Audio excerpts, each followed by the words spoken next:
Hello, folks, and welcome back to Bonding with Steve and Mike, in Yes. case you didn't pick up on the joke in our name. And today we are going to play Mega Man 2. Yes, one of the best. Also, the great soundtrack.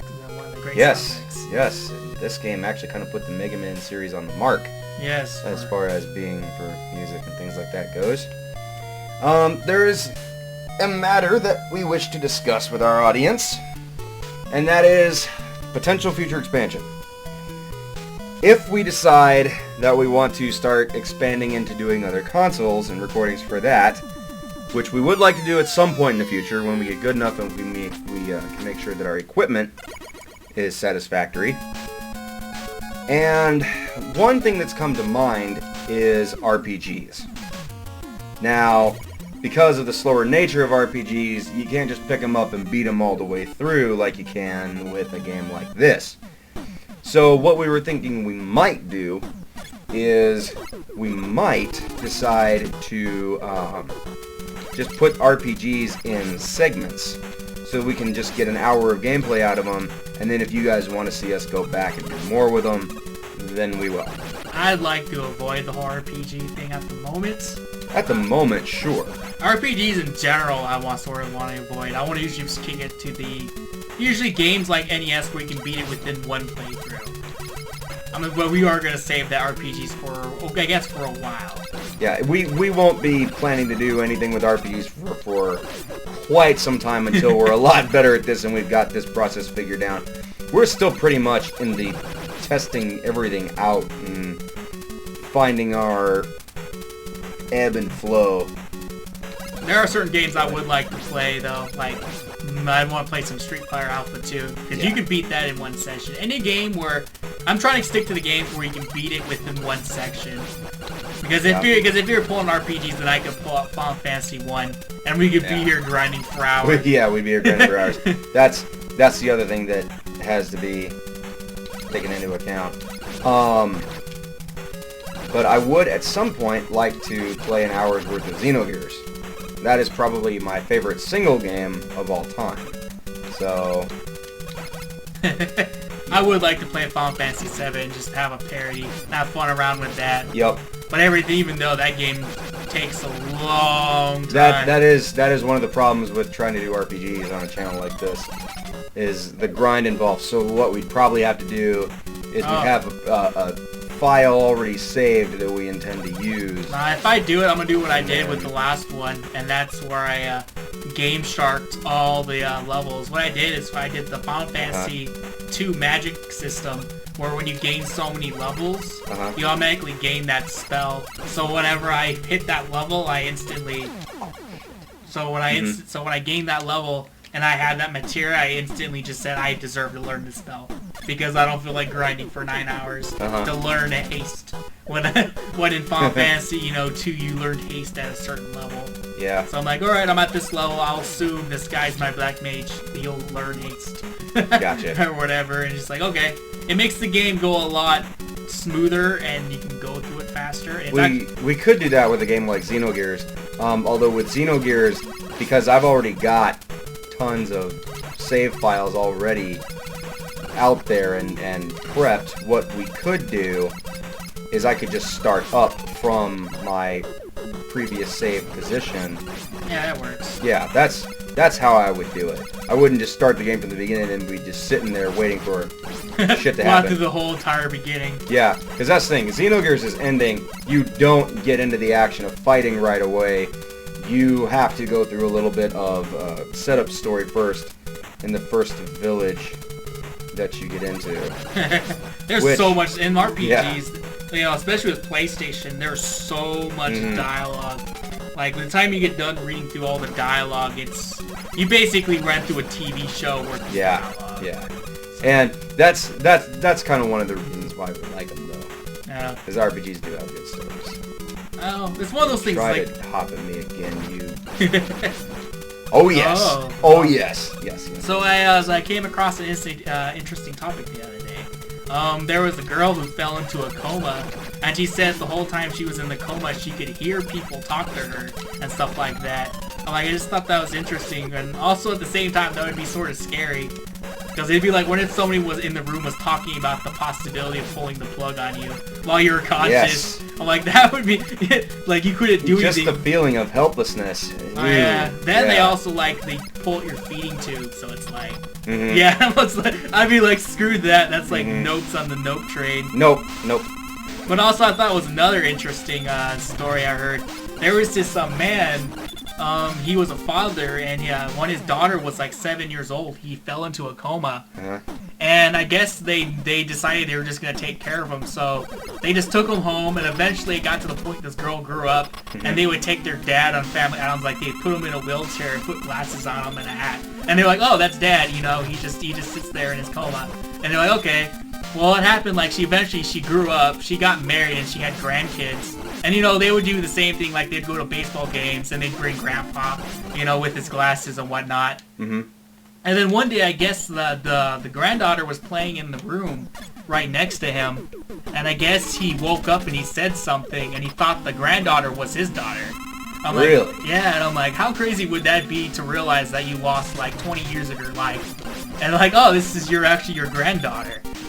Wow. No, that'd be crazy. That's like, I think that's like the legitimate going into the future, but not really.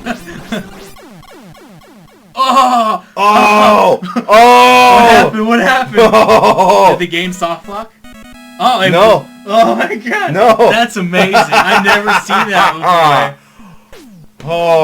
That's never ever happened. Oh, you guys have just witnessed the one-frame miracle. Yes, you have. Oh wow, that's pretty. Oh wow. No. How would Redips from Mega Man X Command Mission phrase that? He would call it the Divine Miracle. No, but I thought that's sort of crazy about the coma thing. Like, I've always had a weird fascination with comas, because I always had dreams where like I was in a coma and I woke up like 7 years older, because I used to play Zelda Ocarina of Time, and I just imagined like, what if I just woke up and I was an adult, because at that time I was like 8 or 7 years old. So if I woke up, oh, now you're an adult, whatever, and just be like, oh, that would be so weird. That would, damn. And, although here's the thing though, if I was ever, not so much in a coma, but if I was ever in, a situation where I was kind of left in a vegetative state, I would tell people around me, do not keep me alive. You pull that plug. So, I don't know what I would do, because if I was conscious and they like the threat of the pulling at your feeding tube and slowly start. If I was conscious and I was able to respond, then yeah, keep me alive, because I could get better. But if I'm brain dead, just put me out of my misery, please. Let me die with my dignity. It's always one of those interesting topics, because it's like you're getting into the inner workings of another person there. Yeah, that is crazy stuff though. I guess it comes down to the person's absolute will. Yeah. If they. Yep. Crazy stuff. Well, I was also I watched a speedrun the other day of they were playing Banjo-Kazooie and they beat the game within like 2 hours. Who beat it? I can't remember, but it was an AGDQ, and they beat the game within 2 hours. And they brought in a producer from Rare. He created the soundtrack. They had him talking while they were playing the game, and they were just talking about a whole bunch of interesting stuff about it. And they brought up he brought up back in the day with Rare, if they mentioned about how there wasn't really that many bugs or glitches in the game and how well it was built. And he was talking about how, like, back in the day, with the cartridges, you couldn't afford to have glitches, because if the game was glitchy and bugged, they would have to have a recall, and it was more expensive to have the game recalled. Yep. So, like, Nintendo would say, where's our game at? And Rare would be like, I'm sorry, it's not done. We can't give it to you yet. And they would be sort of pissy about it, but at the same time, they realize, there is a quality to it, and if they mess it up, they have to fix it. So, like, back in the day, you were pretty much guaranteed sort of a quality. with your game. Yep. And he says like it was sort of a shame that the games aren't like that now. Mm-hmm. But it's all like all the bugs can be patched, but when you get games from the start, they're super buggy, and the bugs might never get fixed. Right. Depending on how well what the producer thinks about it. They Yep, could just they're be the like publisher. they could just assume it's too expensive to fix Yep. the glitches, so they just leave it. And that's kind of an unfortunate thing, is it does seem like the video game industry has definitely gotten too big for its britches. It's gotten to the point where it's how much money can you save. It's how much money can you save and how much can you nickel and dime. Yes. So which it's really damn sad, but you know,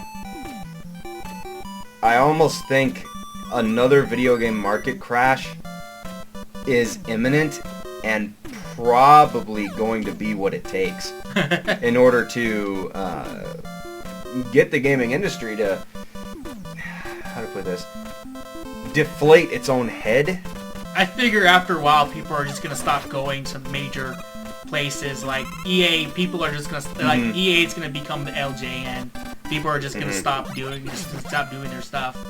Like they're sort of just gonna destroy themselves off of. Well, here's the thing: is one, I mean, yeah, we know EA are a bunch of greedy nickel and diming bastards, but there's a little bit of a dilemma here in that because the companies have gotten so big and the production values of their projects have just gone so through the roof, if one multi-hundreds of millions of dollars game does not sell, that can be a death knell.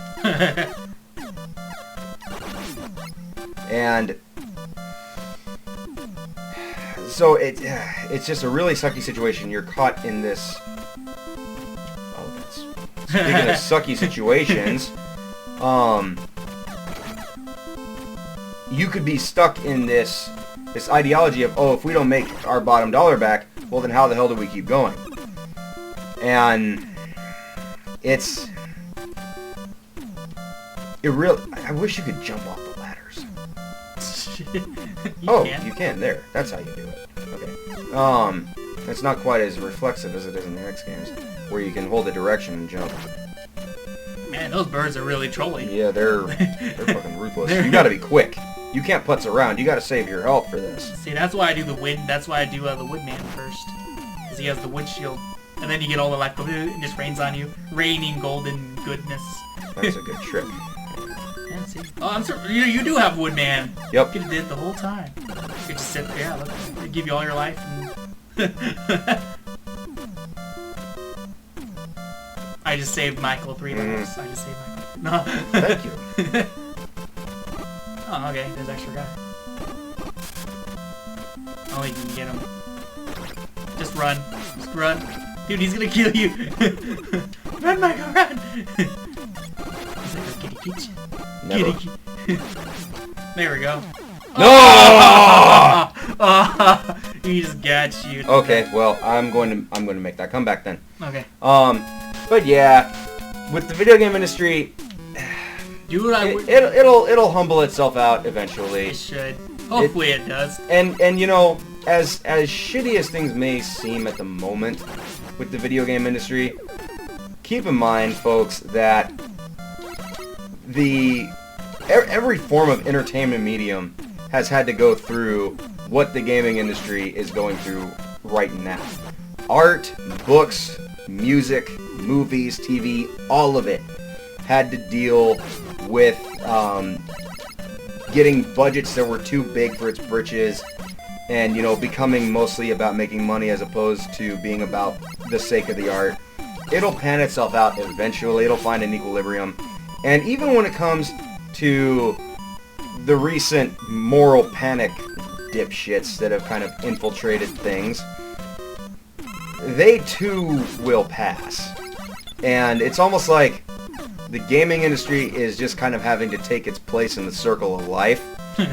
So, you know, I can hear James Earl Jones going, "You must take your place in the circle of life." So, yeah, we're kind of having to undergo that in our hobby, folks. I wouldn't be too worried about it. Well, that's why I stick to the older games that are tried and true.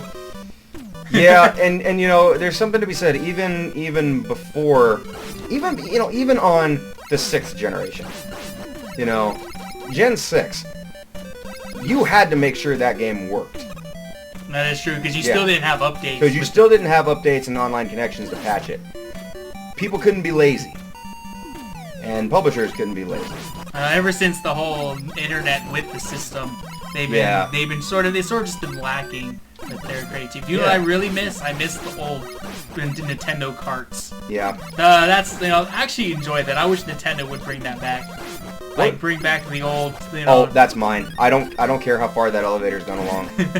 But I wish Nintendo would bring back the carts, because I always noticed, like, when you had Nintendo and Sega, it was basically you could compare the two in a way. It was like Nintendo, they were both carts, they had the same thing, but if you think about it, N64 and Sony, I could never really compare the two. Like, they both had their pros and their cons. Yeah, it was like comparing the AK-47 and the M16. Yeah. Like, you couldn't really, like, they both had strengths and weaknesses. And they both serve such a similar functionality. Yeah. Oh, that's what I noticed, like, with PlayStation games, you could have longer games with cutscenes. Yeah. But with Nintendo, there was no loading. There was no loading in N64 games. And also, like, you notice the colors just seemed more bright in N64 for some reason. I would argue, though, that N64 games, though, that wasn't because of the machine specs, that was because of the artistic direction that the devs went with. Well, like, I always noticed with PlayStation, everything seemed more dull. Like, all the colors. I didn't notice that with games like Xenogears or any of the Mega Man games. Well, I'm trying to think of it. Like, they're not colorful, dull, but like the art, like the way they did. The artistic style was a little too squared, and because what it was, I think is because the discs were serial based and Nintendo was parallel. I think they could pump out more colors, like to make it more solid. No, it wasn't that. It was what I'm trying to get at is when 3D really took off, suddenly it became even more paramount to start doing realistic graphics. See, realistic graphics have been around even since PlayStation 1 as far as their visual art direction is concerned. Yeah. But, should I risk it? Yeah, you could do it. You have a second energy tank. You have 2 energy tanks instead of 1. I'll get another one later on. I'm surprised you don't got your rush coil. You get that from Crash Man, I believe. Just run through. Just run through. Just go to the boss. Oh, really? He's all the way here this quick? I know, that's pretty short. That wasn't... Well, because my original encounter with Crash Man was not this game, it was in Mega Man 2 for the Game Boy. And the stage is longer in that. Now, let's see if he does the exact same thing. Yup.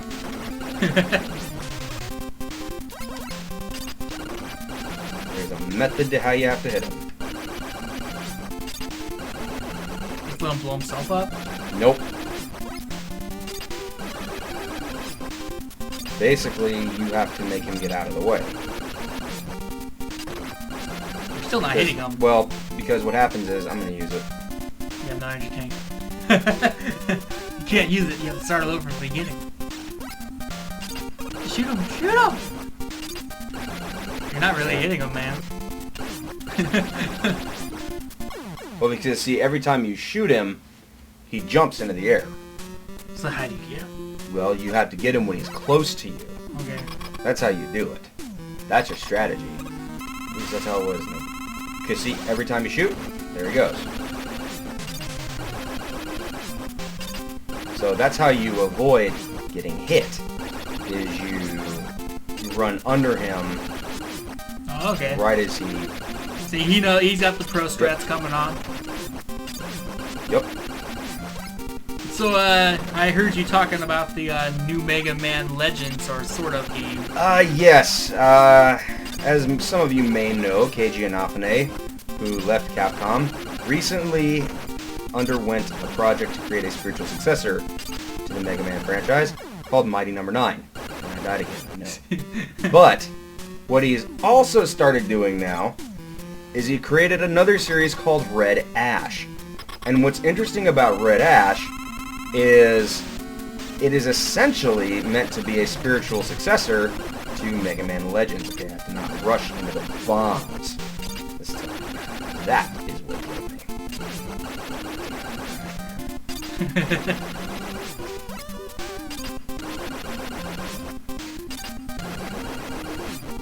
I would like to play for PlayStation 1 some Street Fighter Alpha. That would be a really fun game to play.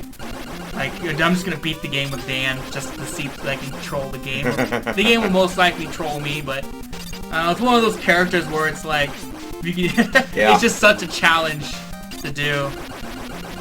It's such a fun challenge, though. I don't consider it a challenge. I think Capcom just threw him in there because they needed one character that was meant to be hated. Almost got this. There's a lot of games for PlayStation I wish I still had. Got him. Okay.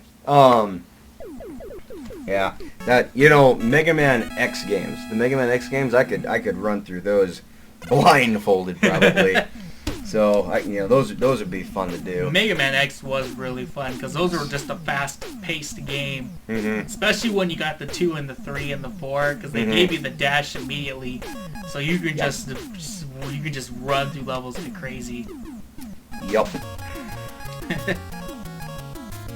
So you're Mega Man anime. Yeah. Capcom said they are planning a Mega Man anime, and which, okay, here's the thing. I don't think that any footage of it has ever been released yet. They just only made the announcement. They said they're aiming for a 2017 release, which if they are, good for them. So is it going to be a legit Mega Man, or is this going to be like a Mega Man Battle Network? Probably going to be a legit Mega Man series, although the Mega Man Battle Network cartoon wasn't bad. I never really watched. I watched it because they had it on Kids Network, whatever. They had it on Kids WB for a while. Yeah. I went back and I watched it again, and watched the whole series through a couple of years ago, and I thought it was pretty good. I watched all the way up to the Access series, and I got done with that.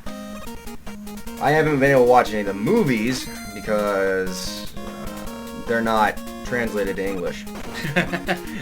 I could read the subs if I felt like it, but... Man, you don't read subs? I love subs.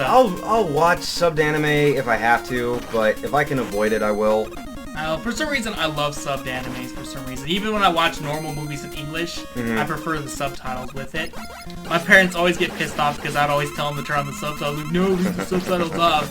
But, like, it was one of those things where, like, something would always happen and there would always be somebody speaking in an accent. Or my mom would be talking on the phone through the whole entire movie with, like, her friends. So it'd just be like... So it was like you needed subtitles to, like, listen and watch whatever. My parents would give me, you turn off the subtitles, it ruins the whole movie. And then they'd have some guy speaking in another language, like, what's he saying, what's he saying? I'm like, should we put on the subtitles? Yeah. And, okay, I know that there's some anime snobs out there, when you tell them, oh yeah, I like the dub versions, they'll be like, ew, you like the dub versions. Shut the fuck up. I have no problem with the dub. It's one of those things where I'll choose the dub over... I'll choose the dub over the sub. Yeah. I'll definitely do that. But if it's only subbed, I have if it's only subbed, I got no problem with that. I have no problem. I enjoy reading. It's one of those things. And also, like, I used to watch Inuyasha with my brother, and he had that, and it was all in Japanese. So I just thought it was interesting because they would have the subtitles, and under every subtitle they would have, like, something in Japanese they would say, and they'd tell you what it would mean, or something interesting, that would say in the corner. I'm like, oh, that's interesting. So it'd be like, you're reading all this stuff and you're learning Japanese at the same time. Which I thought was interesting. Yep. But after I watched, 1 million episodes of Inuyasha, there was no ending. Yeah. I can't believe there was no ending. Really? Because I never really... There was... In the books, they have an ending, but they never drew... Oh, it's one of those. Like, they never finished it ending. So it's like that with Full Metal Panic. Where... With Full Metal Panic, what they do is you only get the televised... the first series in the Fumofu series, and then you get the first half of the Sigma series, Full Metal Panic Sigma, in the anime, but the manga, oh, damn it. But you know, in the manga, they do finish the series, and it actually is pretty good. no, it's one of those things where it's like if I'm used to watching a medium on video, I'd like to finish it, because it's one of those things where I watched like 300 episodes of Inuyasha that have no ending. And it was like one of those crushing moments where it's like, ah. Yeah. It was like, because at that time I didn't know about websites that would just show you the cartoon. At that time I didn't like reading. I don't know why. I was never a comic book reading person. So I've never really been too big into the comics themselves. But that's one thing that does piss me off, is a lot of mangas do that, or a lot of animes do. I say manga, like screw off. they purposely don't finish it and put it in the book series. And yeah, it's only in the graphic novels. And that does piss me off, because like I would have really loved to have seen the actors been able to finish this. Yeah. Oh wow, that's luck for you. That is some good stuff. Well, it's one of those things where it's like I'm used to watching the sequences in full action. Yeah. And then it instantly goes. The way I see it, for me, it's like going from a video game to a movie. Yeah. And that's the way it is. Like, it's like you can't really go backwards. It's like I really don't like doing that. Yeah. That was one of those things. I was like, ah. There was two other series that did that to me, and damn it, I hated it. It was Bastard. It totally. I like Bastard.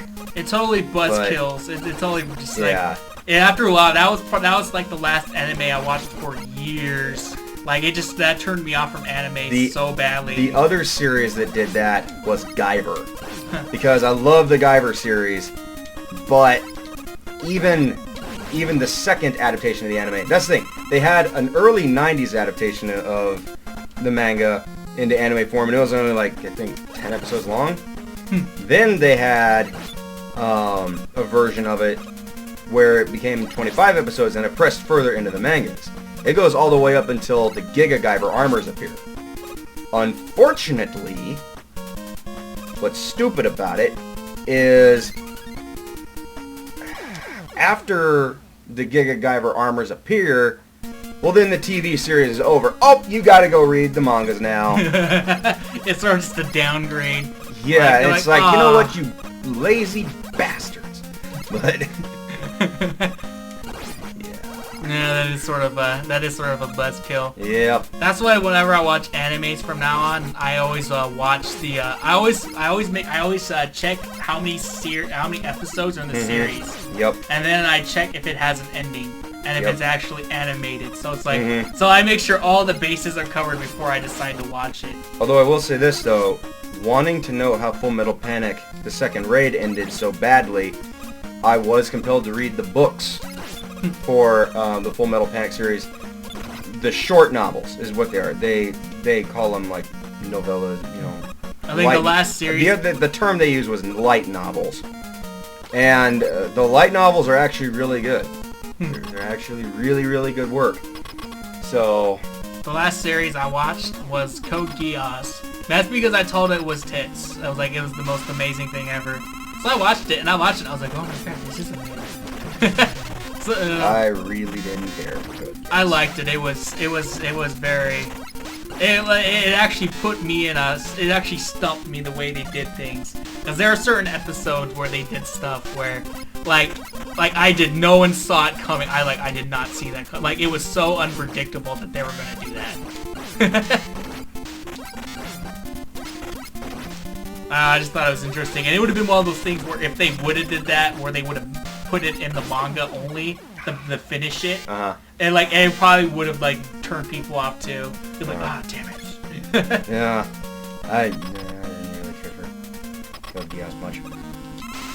Sorry, but nope. But anyway, back to the Red Ash project. I am pretty happy that that's being done.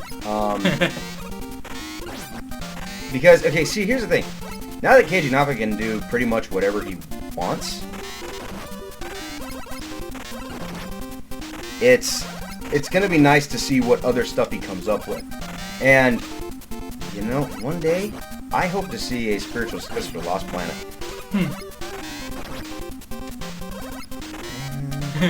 Come on. New one game you got your Henry games, you know. Yes. New one game I would like to play? What? Star Fox 2. Yes! I heard about it not that long ago, and I'm like, apparently they made a Star Fox 2 on the NES, and I guess it was the game that was so hyped up, and they never put it out. They never ever released it. I know, so like, like oh. Until a dev leaked it. Yeah, no, he worked so hard on it, and he's like, no, this game is coming out. Whether Nintendo likes it or not. And apparently, it was really, really, really good. I heard the way it made it sound was really amazing. Like, they did so much stuff with it. Even if they people who have reviewed it have said it's actually really good work. The reason it didn't come out was because the N64 was so close to coming out. Yeah, and he wanted to make such a graphical leap from the Star Foxes. He wanted to be this Star Fox to the, basically Star Fox was the top of the top. Yep. And then Star Fox N64 was still at the time the top of the top. Because it was, everything was just cutting edge and nice, so. Yep. And there was no loading. It's no love about N64. You know what though? I don't mind. I really don't mind the load times in games. This is like, you know what? It's downtime to get ready and to get pumped and let's do this. So when people are like, oh, there's tons of load times, please. Oh, I feel like certain games, it sort of just kills the, like if it's a deep action scene, it sort of kills the momentum of it, I guess. Ah! That's a pain in the ass right there. Nah. Nope. Don't think so. I do. Well, we can agree to disagree. So. But it was one of those things. I enjoyed N64. I wish they would bring back the carts with maybe bring back a serial port, maybe put it on a better flash drive, something like that. What they could do, that would be cool, is if they released a cartridge case, they could just have the CD inside it. Nah, because it's still serial then. I like the whole port because it's parallel input instead of serial. If anyone doesn't know what that is, serial is ones and zeros, whereas parallel it's 8 ones and zeros going at the same time. But there's complications with that, I guess, because you get crosstalk and interference. So usually the wires have to be very short, otherwise they'll interfere with each other. So interesting stuff about that. But that's what I liked about it, because it was like it could input more stuff at the same time. But it did cost a little bit more money. But I thought that was interesting, I would like the old carts back though. If Nintendo brought back the original cart system where someone would go sit there blowing the cart and put it in, and did blowing on the cartridges really do anything though? Yes, it did. Did it really help, or did it just get the moisture from your mouth on the cartridge, causing further degradation? Doesn't matter. It was still amazing. Do you know why? Because you can still put an old NES cart in the game and put it in and it'll still run. That's what I love about it. Like you can see, like if you look at Xbox, but it'll catch them. Like you'll put it on, you'll leave it on, it'll catch on fire, red ring. Like you'll have a zombie apocalypse and it'll just die. You'll have no Xbox. You'll put a Super Nintendo or an old Nintendo. Yep. Click. Beep, beep. You're just like, oh, it works. It's an end of time, it'll always work. Then you can't really scratch a Nintendo. I don't know, it's like you could abuse a Nintendo cartridge way more than you could a disc. Except for now they finally got all the Blu-ray, so you can do some pretty nasty stuff to the Blu-ray. Hey, I beat Metal Man, didn't I? Yes, you did. So where's his weapon? It's next. Here's to the next. Gotcha. Oh, you got Rush Coil. Don't jump on those non-really spinny drills. Not really spinning drills. They're like beehives. Don't touch the beehives. MegaMan's like, ah! Lucky those spikes are dull, otherwise Mega Man would die instantly. Yep. Man, this is stuck here for a minute. I love Mega Man. It's the old school hard. Yep. And it's not cheap hard, it's you gotta practice and get good hard. That kind. And you were saying you're grinding forever. Yes, because... Just jump, you're invincible. Use those invincibility frames. Yup. I can definitely see why these things would be annoying. Yeah, and they sort of did put a lot of stuff patrolling you in here. Yeah. Alright, let's go. You got this. You're gonna get Alright. Die, fat ass. You know what I wish Square would, Capcom would answer the one question? What? What's the deal with the box art Mega Man? Oh, that's easy to answer. What happened was, the original Japanese box art, they thought looked too kiddie to be released in the States. They're like, oh no, people never buy that, it doesn't look edgy enough. That's where bad box art Mega Man came from. That's where they decided to draw him having a midlife crisis. Yeah, but I want to know who drew that. Like I want to know for the artist who drew that, so we can find him and we can ask him. what was he think? Like, what was he high on at the time? Yeah, like what happened? The truth is, I like the Mega Man old cart, the way they did Japanese. Because I've seen it, and it looks really good. Like, I don't know why they did that with Mega Man. It was one of those things.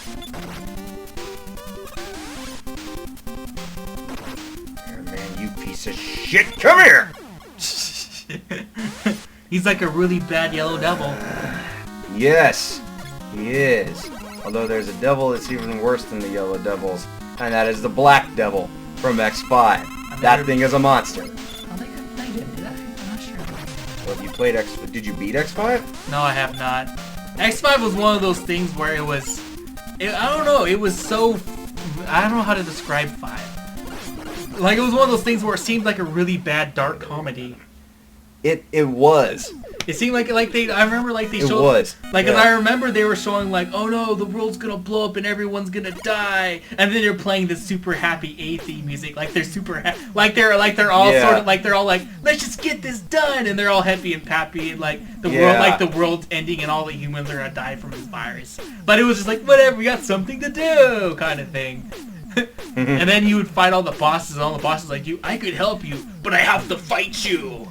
Now that was one thing about X5, was the whole theme was the entire world was going to hell and all the Reploids were being infected. So you had to kill people that really didn't want to kill you, but you were putting them out of their misery. So yeah, it was a lot like a dark comedy, only because the localization was not good. That's the thing. Up until Mega Man X Command Mission, almost none of the Mega Man games that had come out until that time, with the exception of the Legend series, had good localization. Huh. Yup. I'm surprised Mega Man X never really got... Because X was serious. I remember when I played Mega Man X for the first time, it was like, oh my god, this is amazing. Because I remember I was a little kid, popping in that cart, and yeah. I just put it in the cart and I'd play. I remember the first time I played it, I was just like... Because I remember my brothers got it, and I didn't know they had it. I just went down, because every single day before I'd go to the school, like preschool, I would go pop in the game and play. I went downstairs one day to play Super Nintendo, and there was this new game, and I didn't know what it was. There was this new guy with the Buster, and he was like flying down and shooting, and I was like, what is this? And then I popped it in. I was like, oh my god!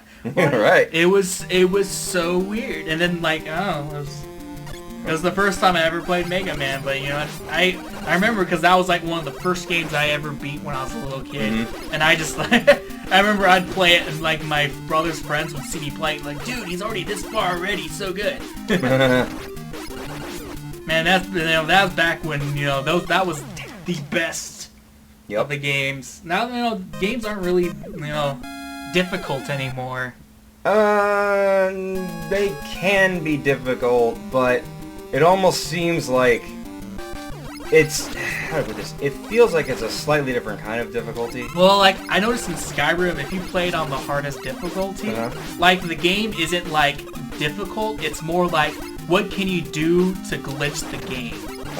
That's what it is. It's basically, how can you glitch the game, like, how can you break the game into beating it, kind of thing. Okay, you gotta like jump right as you hit those panels. I gotta like use that pixel jumping. Because in Skyrim, the way they would have it, if you play it on the super hardest difficulty, you would have to like stab the boss or shoot him a million times with arrows for him to die. And he can hit you once and you die. And you know, and either way, there's no real possible way you could defeat him unless you glitch the game in some weird way to spam him to death. Right. And it was more, it's like that was their difficulty, whereas the difficulty here was platforms and certain things where, you know, you progressed through the level, but you sort of learned as you did it. Whereas Skyrim, it's not really learning. Well, okay, you're learning how to beat the game, but you're learning how to glitch the game. That is one thing. It does feel like the learning curve difficulty is a little bit nerfed these days. It's more like what can you do to break the game more than what can you do to beat the enemy. Right, and that's... Because I remember playing Skyrim, eventually just got to the point where I played it and eventually I found all the like hacks and glitches that you could find to level up. Eventually, like, I remember I went to GameStop and I'm like playing Skyrim, like talking about Skyrim. I'm like, yeah, I'm already like level 90 something. They're like, dude, how'd you get that? I'm like, dude, you just basically glitch the game.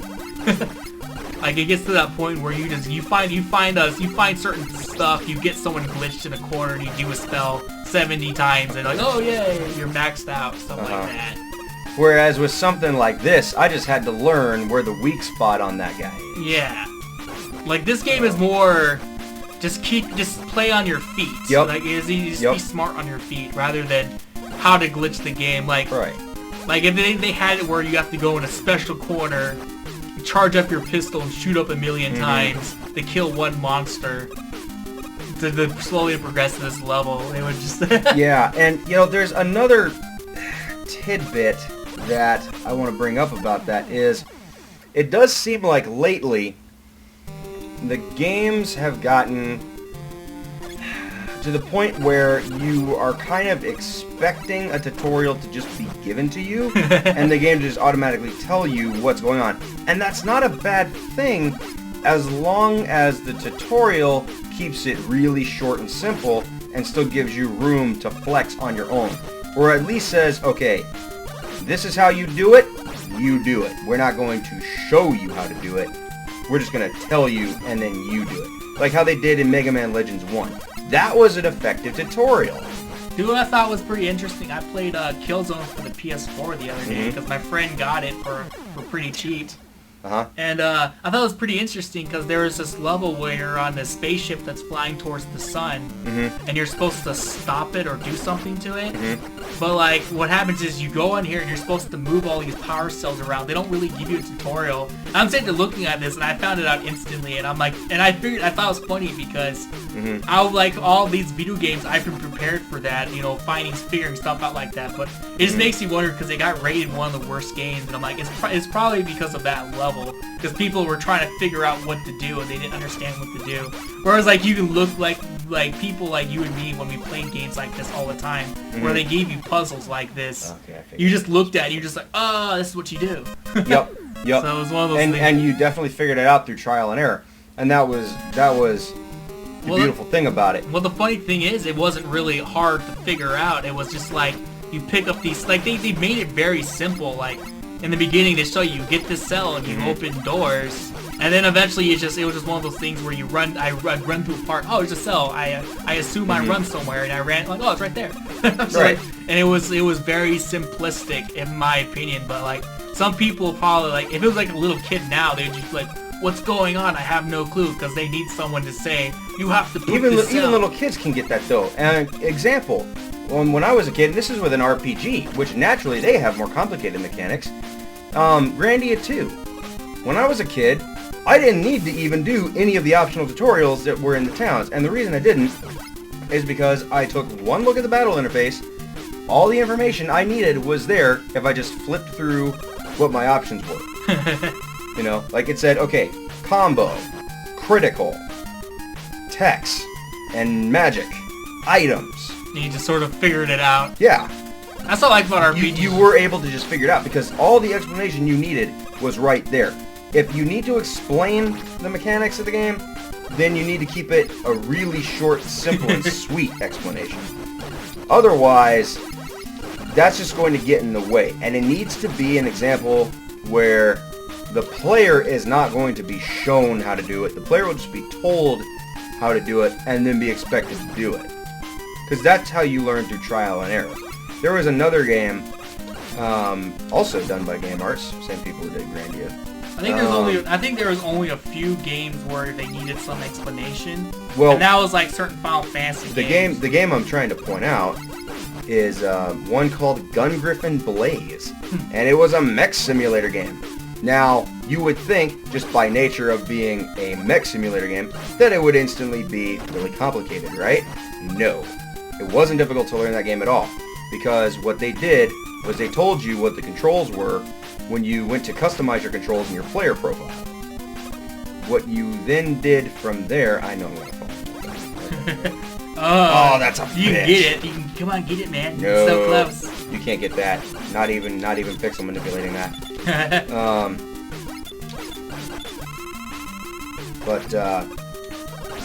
The one game I've always wanted to try out, I wanted to try Dark Souls out. Because I heard it was difficult, but at the same time I heard it was it's so cheap. Like, they basically, the game, I heard it's more broken than it is difficult. I don't know. That's one of those things that I have to, like, see for myself, because I keep hearing about it. And I like difficult games. But what I'm trying to point out with Gun Griffin was they gave you a list of what the controls were, and that is an adequate way of explaining. Okay, these are your controls. This is what button does what. Now get out into the game and explore it. That is effective, and it's short, sweet, and to the point.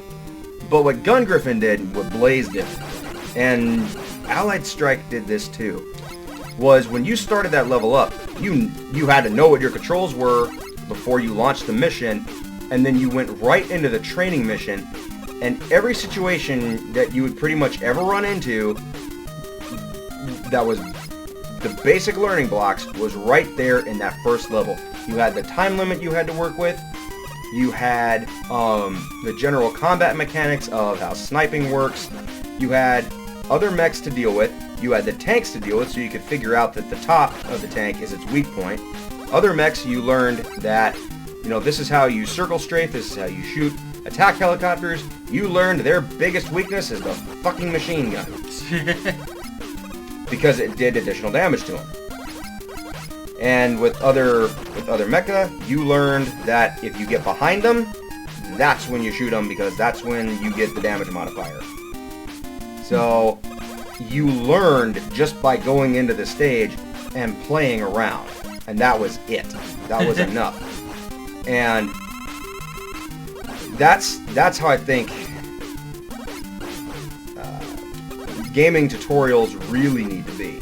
Not a forced, this is a training level because your character is otherwise incompetent. Yeah, they just sort of give you stuff and sort of figure it out. It's like I do want to explore what I'm capable of doing with this. I think there's only a few games where you need to be explained, and that's like... That's a game I would love to do for this channel someday. Certain games where where you're given combos, like you have to press a certain button combo. I guess this is one of the few games where it is, I guess. But that's where you do need move lists and stuff like that. That's where those really do help. But the fighting game genre, it is considered one of the most difficult to get into for new players.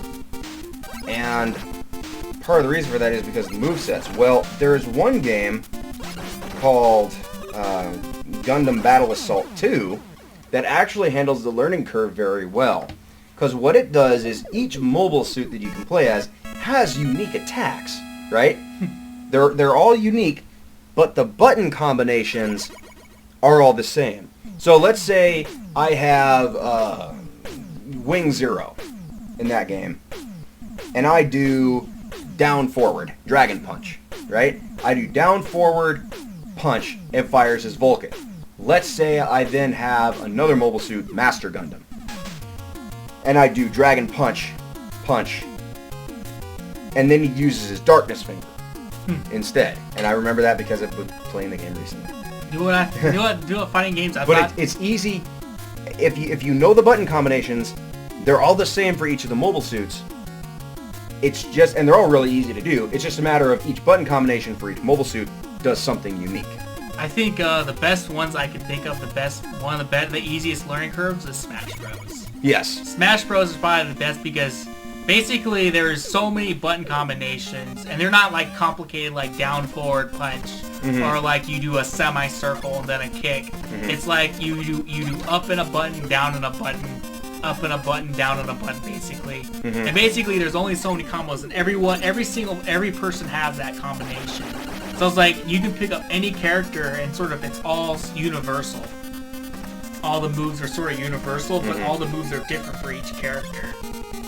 So basically it's like it's just one of those things where it's just a very easy learning curve.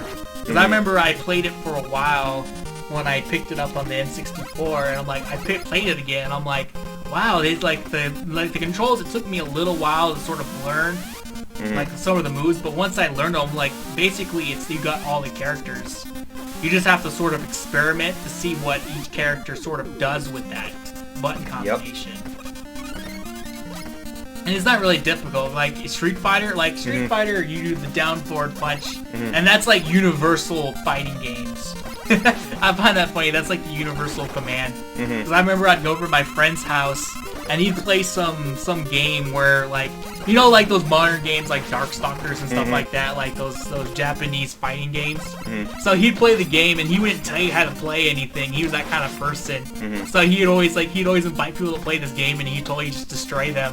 And so like he gave the controller to me, and I'm used to playing with really, really good like fighting game players. So like I'm just good. Eventually I just got good at those type of games. So he like gave me the controller, and I'm just like doing like Street Fighter stuff. Look, down forward punch, you know, down forward up, like the Ryu's uppercut, his kick, and I'm doing all these crazy combos and weird stuff. He's like, what? How are you doing this? And I'm just like, ha ha. Like I watched you do it. I know. Well, it was like I didn't have to watch them do it. It's just like they were natural movements that I learned from fighting games that they sort of just do universally. Yeah. That's the room that's gonna be a bitch. I think you need Quickman for that. That's Quickman stage. Oh, who's the guy who stops time? Flashman. You need Flashman. Do it again. I'll try it again. You can beat this without. So far, I've been beating all the bosses without their weakness weapons. So. Pretty good. Well, considering this is really the first time I've ever seriously attempted to play Mega Man 2, yeah, for such a Mega Man fan, that's kind of a heresy, but I don't know what the fuck. I played this game when I was at school. I put this on emulator, and I was playing it on the keyboard, and I'd play it after. Because I'd always go in the computer labs, I'd do homework for like a couple hours, and then I'm like, okay, I'm gonna beat a level of Mega Man. I'd sit there and play Mega Man, like, yeah! And then I'd save state it on the computer, and then like I would just save it for another day. Yeah. Well, eventually it's like, so I beat Mega Man 2 and I beat 3. I think that was the farthest I ever got. I never got any further than that. I beat Mega Man 1, 2, and 3, and all the other Mega Mans I sort of just didn't really get into them. I don't know, it's one of those things where it's like once you play one Mega Man, it sort of feels like you played them all. Well, yeah, but it's supposed to an extent. You know, and I've heard people go on about this. Every time a new game in a franchise comes out, oh, something is supposed to be improved upon. Shut up. As long as the game is good, it's good. Oh, it's one of those things, like, that's what I noticed. It's a new adventure. Come on. Well, this is what I noticed between Mario and Sonic. Like, if you play Mario 1, 2, 3, and you play Super Mario, everything is sort of changed. The core gameplay... Well, it's always the core platformer, but the core of it never changes. It's just the way it's presented changes. Well, like, if you notice, like, the first Mario, you had, you know, it was basic Mario. You got the flower and the mushroom, and he jumped over. It was basically... Well, it just slowly got harder. Then you played Mario 2, which was the port of the other game that did whatever, but it was completely different because you chucked vegetables at things and white port. It was like a totally different Mario, but it was still a platformer. It was still the platformer you're sort of playing. And then they came up with Mario 3, which was like you got a whole bunch of stuff in that one. Like it was the first open world where you visited levels. You got all your items, you got all the treasure chests, the mini games, and then you defeated bosses and you worked your way through the very end of the game. Yep. So like it was completely different from all the three. Then you came up with Super Mario World where you got Yoshi and you got the cake where you could fly indefinitely. So it was like certain stuff like that. Then you got all the Yoshis and all the turtle powers from the turtle shells for each Yoshi. Like stuff like that that's made the game so interesting.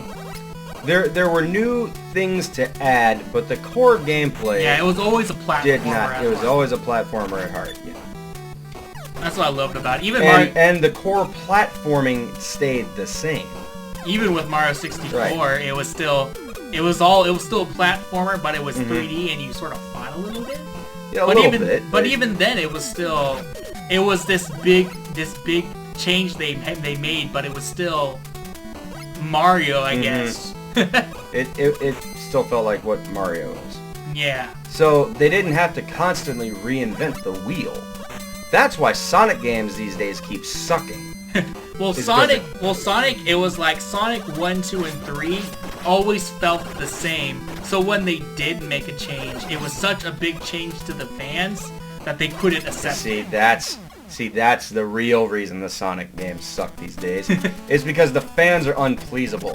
And the reason is because they're used to the same Sonic. They never changed it up. They're used to everything has to be like Sonic 2, specifically Sonic 2.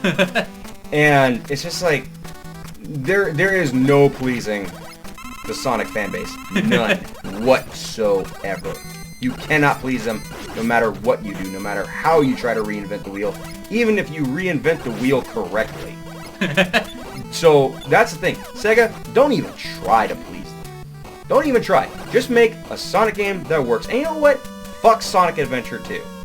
Fuck that game where it stands. Sonic Adventure 1 was infinitely better.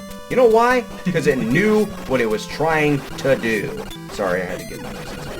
I never really got into Sonic because when I grew up, it was like a universal norm that Sega sucked. Everyone I knew, like it was no question. Like everyone I knew just agreed Sega sucked. Like that's what I always thought was funny because like it was just like everyone told me Sega sucks, Sega sucks. So I just sort of grew up saying Sega sucked because I was told it sucked. And then so I never really played. If you had Sega Master System, I enjoyed that. But I heard Sega just sucked, so. And then eventually, as I got older and I started listening to like watching all the games and stuff like that, I realized it really wasn't that great. Cause like I'd hear the sound effects and it sounded like nails screeching on a chalkboard. Sega chip tunes from that sound card will irritate the living hell out of me. It does. It sounds like whenever I hear the sounds, it sounds like just someone just scratching a chalkboard going Eee! I'm just no. Nope. Although, you know what? There's a lot of games on Sega Saturn I would like to play, because I would like to get my hands on a Sega Saturn someday. And, wait, no, fuck this section. But I did enjoy, I do enjoy Nintendo's sound system. Yeah. Because I remember I was watching a playthrough of and here's the other thing, though, too, is, just for a second, I still love my Dreamcast. Dreamcast was a fun system. Most of the games I've played on Dreamcast have been really good. It's just a damn shame that the Dreamcast flopped. Dreamcast was one of those things where the controller was a hit and a miss at the same time. Yes. It's like it was a hit and it was a miss. People either loved it or hated it. That's what was crazy. I didn't mind the controller. So. I didn't mind it either. My brother hated it because he got the Street Fighter Third Strike for it. And like he hated the controller because when we played games, we were used to the PlayStation Nintendo control style, so when they switched it up to that control, it was like this major change. It was shock to the system on controls. Like, oh, I can't play this. Crazy stuff. But yeah, and you know what though?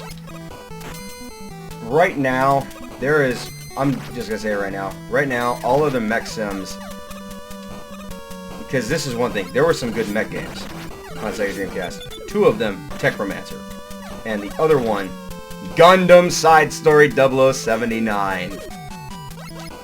What the fuck? You need Rush Coil. You got Rush Coil in your inventory. Which letter is it? Go to next. C? Sure? That should be C.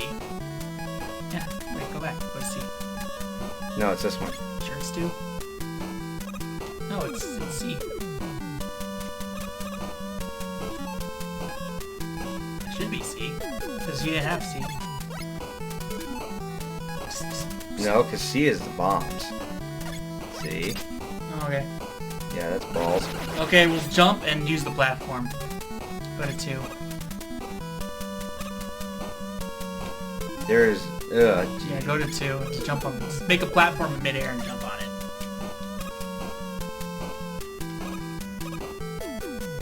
Okay. I'm gonna die. You have like 2 health. Damn it. But I got 2 lives. Hey, at least you made it. Do you know what his weakness is? I have no clue. He does flash time. You could try. You could try all the. Just try one thing. Try one thing at a time. Maybe you got the rock to his scissors. Oh yeah, but I was talking about Nintendo Sound.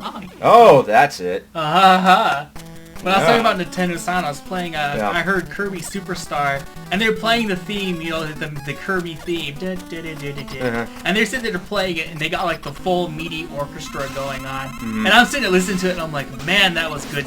Like for what it was, they had the full orchestra going. Like for a game back in the day, playing a MIDI, like now you can listen to the MIDI orchestra and you can sort of hear the flaws. But back in the day, the fact you actually had a card that could play every single type of instrument in an orchestra and simulate it decently well, where you could recognize what it was. Especially electric guitar. No, they did really good with it with the Nintendo Sound card. Yep.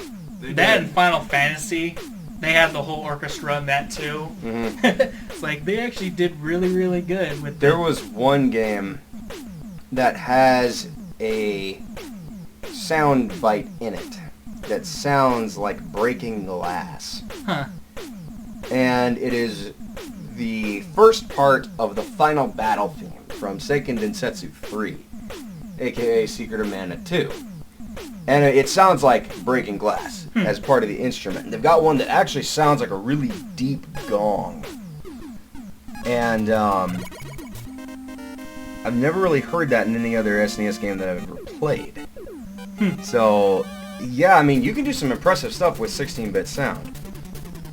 But they did really good jobs with that, with the Nintendo sound effects. Yeah.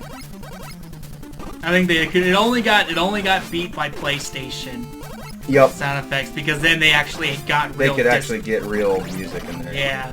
Before, back in the day, 16-bit sound, that was the shit. Oh, speaking of, yeah. Okay.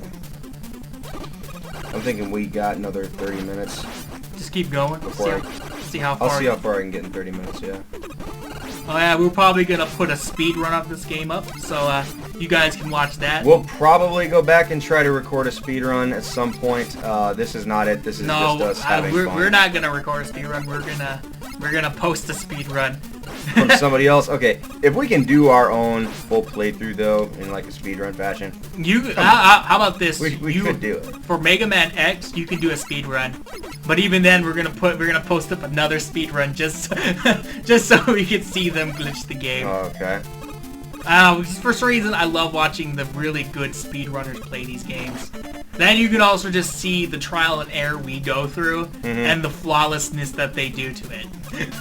so it's like you'll see us play this game and you'll see us die a million times, and then you'll see these guys just run through a game in like 12 minutes deathless.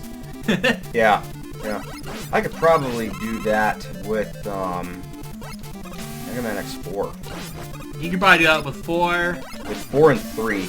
Because those are the ones I play the most. I'm pretty 2 sure. I could not do that. 1 I could do 1. that. I could do that in 1. Okay. And 1 I could beat in 30 minutes. But I need my controller. I need my PlayStation controller. Oh right, because you don't like my controller. No. It's too awesome for you. No, I like the segmented buttons for the analog. Yeah. Like the buttons are all segmented separately. Let me get up there, damn it! 1, 2. Okay, so you jump immediately. Jump. Yeah, I just had to get up onto the first one there. Turn on your little shit. I would have turned the wood shield. Yep. Oh well, it's alright. You got this. You got this. Yep, I got this. I'm learning.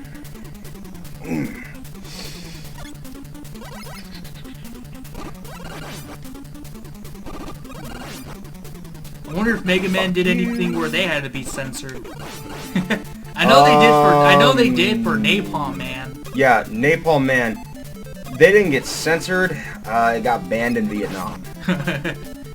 Yeah. Crazy stuff. Well, I mean, it is based on the Vietnam jungle. Oh, it is based on the Vietnam jungle there. And I mean, you know, in Vietnam, napalm was, you know, a terrible thing. So. Which napalm is not really allowed to be used anymore.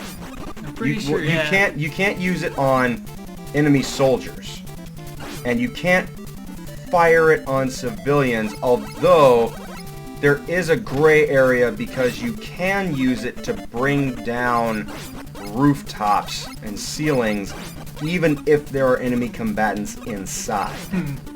That's the loophole. But yeah, it is seen as well, that's the thing cruel, is, so. napalm's one of those things you can't get it off you. White phosphorus, yeah. You can't get it off you. So once it's on you, it's like you're sort of screwed.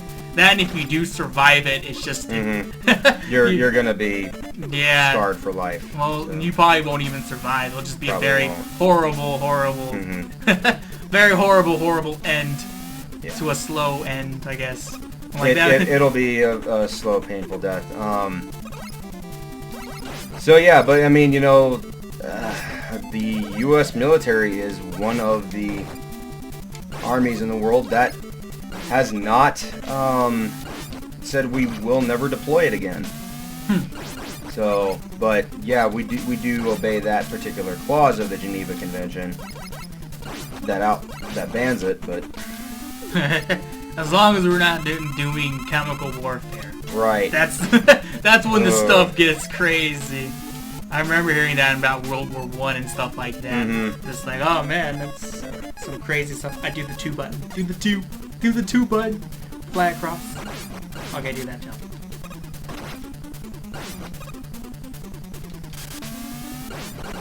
Dude, that thing, you gotta jump on that at the right time, because that little thing's gonna push you off. Yep. Or you could do the little jetpack. This is the level that first introduces those blocks. And there's gonna be... yes! Jump. Okay, yeah, push it off. Yeah, there it did, it glitched. Use the power, the floating skateboard. Float board? Okay, got it. That's what I would have used.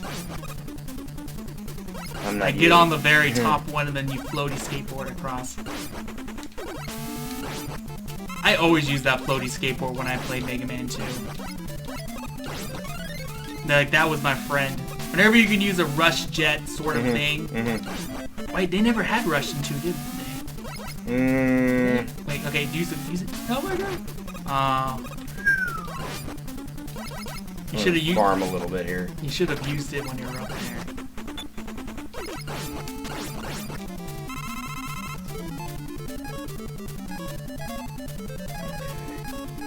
Use the number 2. Number 2.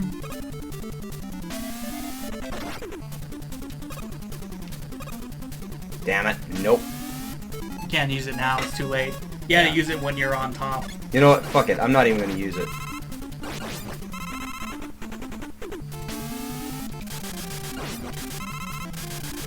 just gonna defend myself here.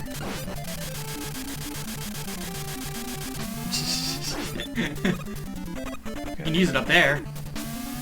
That's too late now. Okay, hang on. Nope, I'm not gonna. I'm just gonna wait. Let's count. Wait. Damn it!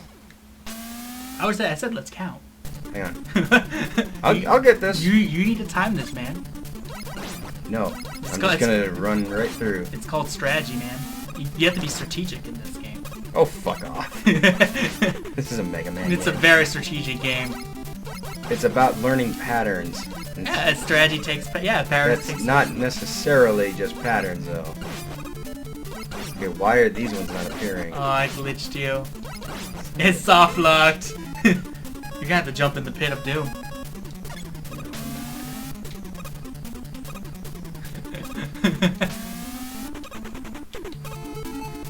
Try 3. What's 3 do? Oh! That's what that does. Okay, these things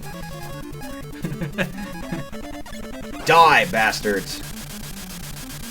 And I gotta wait to deploy it. So is there any other Mega Man news you want to talk about? Yes, as a matter of fact, there is, Alright, you stop. okay. There, is rumors in Capcom that they are possibly starting a project to do another Mega Man Anniversary Collection. Alright, turn on your sorts. Turn on your wood shield. Turn on your wood shield. Give me a Okay, minute. we're gonna count. Okay. Turn it on. Maybe don't go. 1, 2, 3. Okay, so it's every 3 seconds. Now turn on the shield. Wait, turn that on. Kill it off. Okay, Yeah. now pull out your board. You know what? You could have used the board. Hang on. I think I just learned something here. Oh, you didn't know that? No. Alright, you can jump across.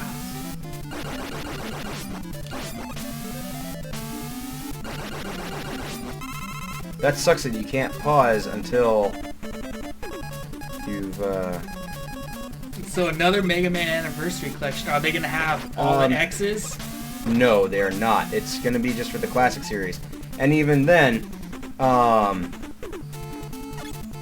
it's going to be... Wait, the fuck? Oh, that. It's just going to be for the classic games. And what they're gonna do is it's only going to be the first 6 games. Oh, so they're not playing 7. So they're not going to include 7. They're not going to include 8. Yeah, you gotta use your thingy here. Unless you're gonna die. Use the number 2.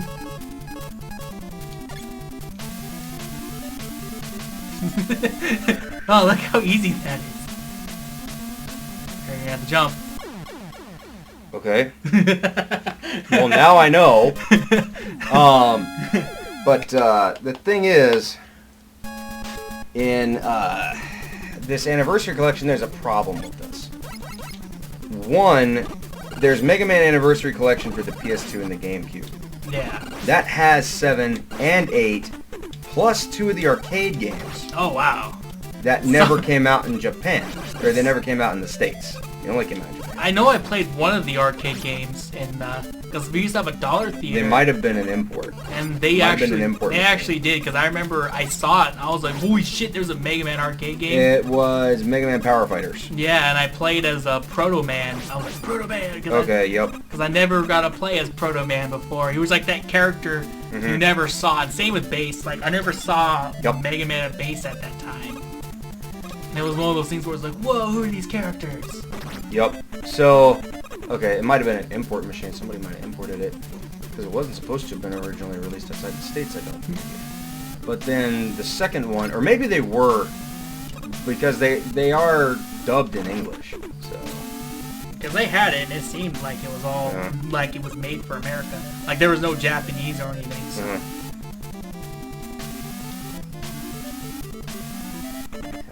They only had it there for a small time, though, then disappeared. Yeah, they did that with the Virtual On arcades at Family Fun Center. It was only there for a very short time. I remember playing that in the arcades, too. That was a fun game. That's the one I showed you on YouTube earlier, and you're like, nope, too seizure-inducing. Too seizure-inducing.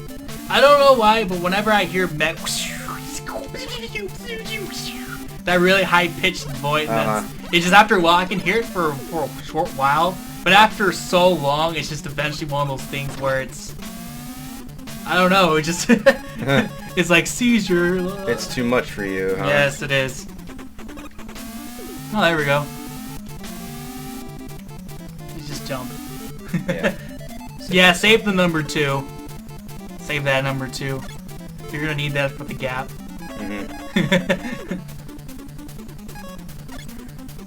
So Mega Man Anniversary Edition without all the stuff. Without 7 or 8 or the arcade games or the first episode of the Ruby Spears Mega Man cartoon. I always wanted to see that cartoon. How many episodes? You can watch it online now. I think it's like 20. No, it's like 12 episodes. Really? I want to see that. I was always fascinated. You can watch it online. I'm gonna find that. Well, it's definitely a cheesy 90s video game cartoon. Well, that's totally awesome because I was born in the 90s. Well, yeah. So, but yeah, blow that up with your sea power. Sea power! See, now you can get through that. Watch, you come back and it just respawns. It's like, respawn. Okay, there we go. Blow that up. See that. I have the C bombs. What does the C bomb stands for? Cluster Crash bomb? Crash bomb. Fuck your platforms. You can still use it. Oh, I got one more there. Okay. Right. Blow up. Thank you.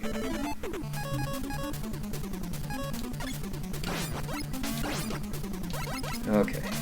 So yeah, Capcom is kind of shortchanging people with that. Although, you know what, people? Probably go out and buy it, because if we don't buy it, then Capcom will do that. Oh, we don't think the fans are participating enough.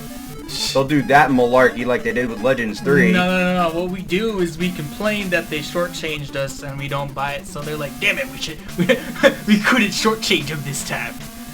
Like, we're on to you, Capcom. We're on to you. Yep, we're on to your shenanigans. You're gonna give us an anniversary collection. I demand all the Mega Mans and the X series, up to 3. You can hold on to 4 because that's a PS4 classic. Well, no, they need to do. You know what? They should do another Mega Man X anniversary collection, but this time include all 6 of the original games, as well as 7, 8, and Command Mission. That would be a pretty interesting collection. That'd be hours of fun. Okay, this dude's weakness. I think it's bubble. Oh, nope. I thought wind makes fire stronger. Well, anything can make fire stronger. Water can make a flame more intense. Because it needs oxygen. That's what it is. You deprive a flame of oxygen, well then... But you're giving it lots of oxygen. You're giving it too much oxygen, though, in this case. You're smothering it faster than it can grow. Although He-Man's a jerk. Jump over him and hit him. Damn it. Someone got him. Stay ahead of him. Maybe you got him.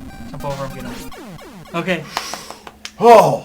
That was intense. Man, after all that platforming and all that jumping, and all, we finally made it the Hitman.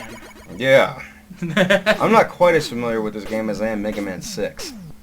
So that's kind of... Mega Man 6 and 8 are the 2 of the classic games that I've got the most experience with. Most of my Mega Man knowledge with the games is from the X series and the Legend series and the Battle Network series. I've gotten good with 1, 2, and 3. Gotcha. Now, Battle Network series actually was really good. The story of it was pretty interesting, too. Although 4 was kind of, how to put this? 4 was weird. It wasn't bad, but it was weird with the story, although it was starting a new arc. The World 3 arc was over after 3, which 3... Oh man, the ending to 3... I remember when I was a kid, I cried at the ending of Battle Network 3. Because Mega Man dies. No! Not Mega Man! And he dies being a hero and saving somebody's life. So, yeah, I mean, that was painful to watch. Not Mega Man, no. But, of course... They do cover their asses because right after the credits are over, they do reveal that he had been in fact saved from certain death, and they hint that it might have actually been because of the final villain, Alpha. They hint that Alpha may have actually saved him. but because Alpha was supposed to be the prototype operating system of the World Wide Web. Remember to use your That went flash bad. powers. Yep. Flash powers. What is your flash? What's that?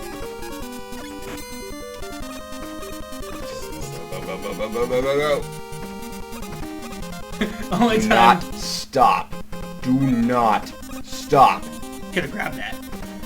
Go, go, go, go, go, go.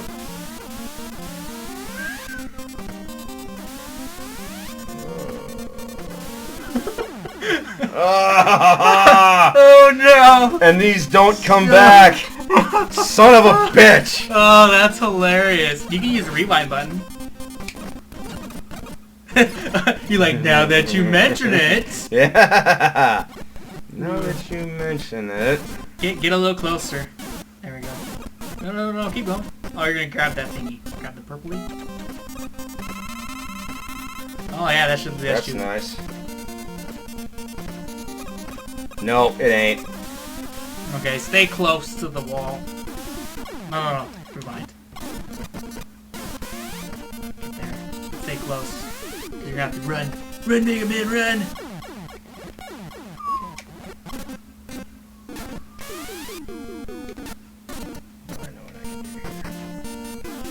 Follow the other direction. Yeah, follow it. Run! Yep. Run, Mega Man, run! Please let it be over soon. Okay, you're done. That's the inspiration for the goddamn lasers in X5. Because in X5, they do a homage to this in the Shadow Devil stage of all fucking things. Oh, you another one. Mm-hmm. Man, they're being nice to me now. They're like, after all that death, you need all that death avoidance. Yeah. See, with MegaMan2, they went hardcore. There The is Shadow Devil at X5 is still the hardest one, though. It is. No time for that Flash Man. You know what? What is this? What is this weakness? Nope. Next. What? I think bet it was. And just shoot him. And just shoot the shit out. Stop popping around, you damn lolly. Got him. Yes. Ha ha ha. Oh, yeah. Now it's on the Wiwies. Dr. Wiwi. Elmer Fudd became a roboticist. Yes. Oh boy, Capcom, what were you thinking with that one? Well, you know, now that's Dr. Light's permanent voice. Okay, never mind. The 80s one is. No, wait, no, because then if that was true... The 90s one. No, because then if that was true, then the 80s Link sounds like, well, excuse me. Then Link is permanently... Oh, we're drudging up bad memories with that now. Excuse me. Excuse me, princess. Oh, Link, you little shit.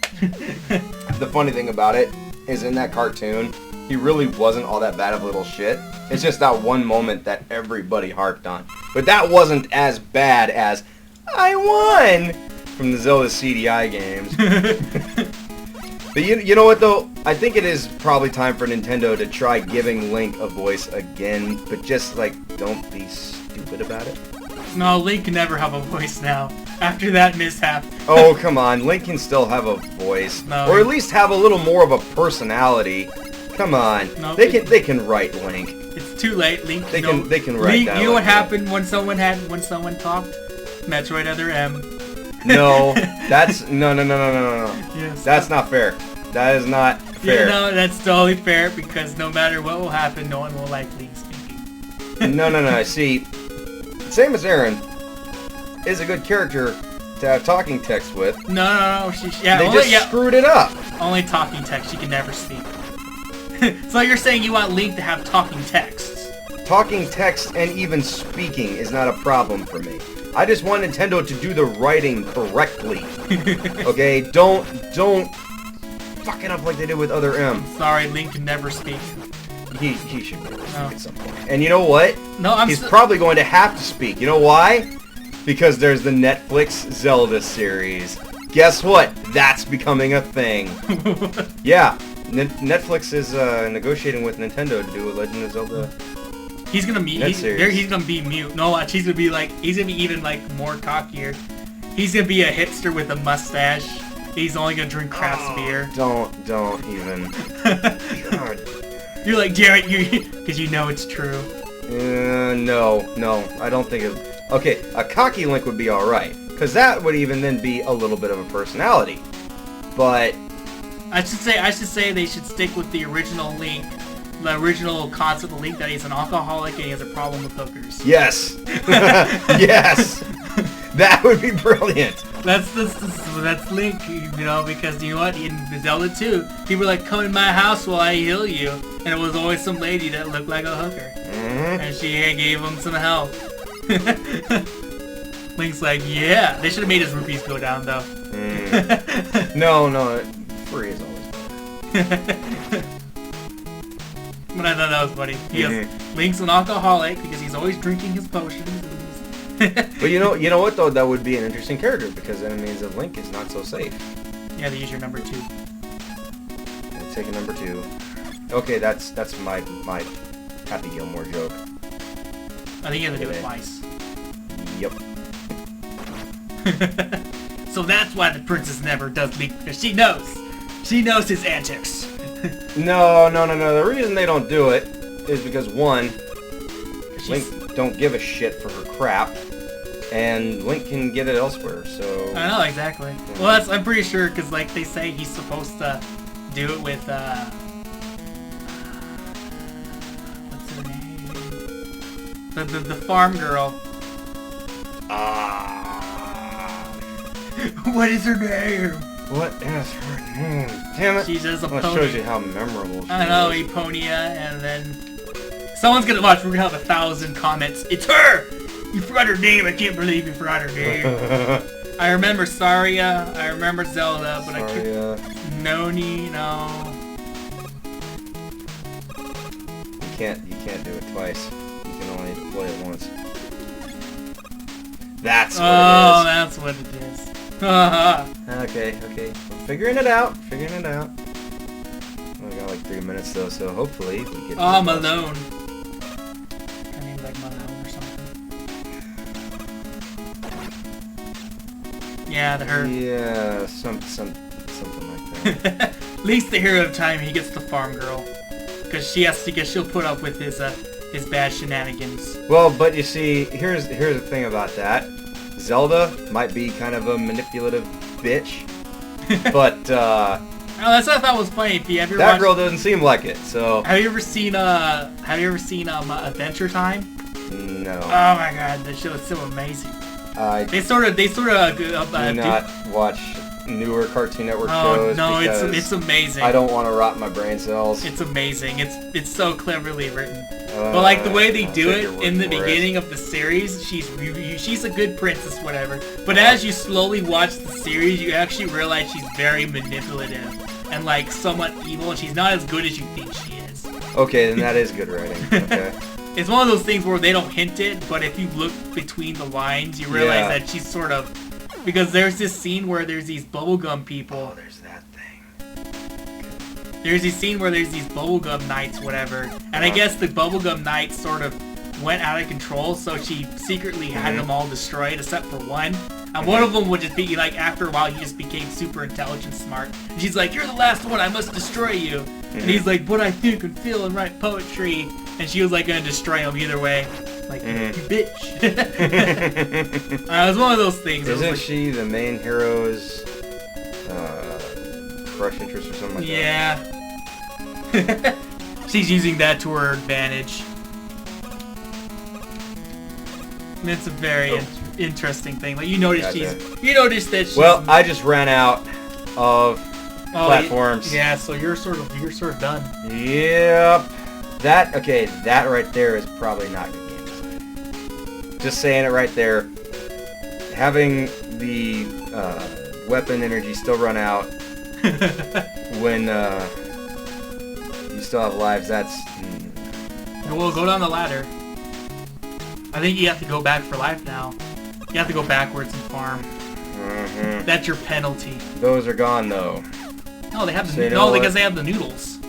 Well, If you go down, you'll get the noodles. we're just gonna climb up to the top of the ladder because we only got like a minute left anyway. So I'm just gonna climb up to the top of the ladder and say, guess what? Mega Man ran into an obstacle he doesn't have the ammo to clear. How will he get out of it next time, folks? Find out. How will he get out of this? Tune in next week to find out how the hell Mega Man's gonna make that jump. And subscribe, like, Subscribe, comment, like. do all that stuff. We'll put up speed runs and interesting facts about Mega Man 2. Yep. We also might put up the soundtrack because, oh my god, listen to the soundtrack.